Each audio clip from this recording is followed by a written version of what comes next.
ಗುರು ಹಿರಿಯರಿಗೂ ಮತ್ತು ಸಹೋದರ ಸಹೋದರಿಯರಿಗೂ ಶುಭೋದಯಗಳನ್ನ ತಿಳಿಸುತ್ತಾ, ಮಡಿಕೆಯ ಮಾಡುವಡೆ ಮಣ್ಣೆ ಮೊದಲು, ತೊಗಡಿಯ ಮಾಡುವಡೆ ಮೊನ್ನೆ ಮೊದಲು, ಶಿವಪದವನ್ನರಿವಡೆ ಗುರುಪಾದವೇ ಮೊದಲು, ಕೂಡಲ ಸಂಗಮನರಿವಡೆ ಶರಣರ ಸಂಗಮವೇ ಮೊದಲು ಎಂಬ ವಿಶ್ವಗುರು ಬಸವಣ್ಣನವರ ವಚನಗಳನ್ನು ನೆನೆಯುತ್ತಾ ಇಂದು ನಾವು ನೀವೆಲ್ಲರೂ ತುಂಬಾ ಉತ್ಸಾಹ ಮತ್ತು ಲವಲವಿಕೆಯಿಂದ ಇಲ್ಲಿ ಸೇರಿದ್ದೇವೆ.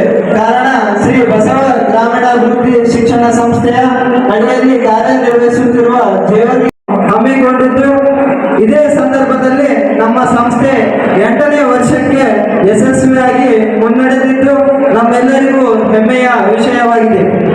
ಈ ಕಾರ್ಯಕ್ರಮವನ್ನು ಸ್ವಾಗತ ಗೀತೆಯ ಮೂಲಕ ಪ್ರಾರಂಭಿಸೋಣ. ಕುಮಾರಿ ನಂದಿನಿ ಬಿಕಾಂ ಪರ್ಸಂ ಇವರಿಂದ ಸ್ವಾಗತ ಗೀತೆ. ಈಗ ಮುಂದಿನ ಕಾರ್ಯಕ್ರಮ. ಈಗ ವೇದಿಕೆ ಮೇಲೆ ಆಸೀನರಾಗಿರುವ ಅತಿಥಿಗಳಿಗೆ ಸನ್ಮಾನ. ನಮ್ಮ ಕಾಲೇಜಿನ ವಾಣಿಜ್ಯ ಉಪನ್ಯಾಸಕರಾಗಿರುವ ರಾಜ್ಕುಮಾರ್ ಜೂರಳ್ಳಿ ಸರ್ ಇವರಲ್ಲಿ ಸನ್ಮಾನ ಕಾರ್ಯಕ್ರಮ ನಡೆಸಿಕೊಡಬೇಕೆಂದು ವಿನಂತಿ ಮಾಡಿಕೊಳ್ಳುತ್ತೇನೆ. ದಯವಿಟ್ಟು ಜೋರಾದ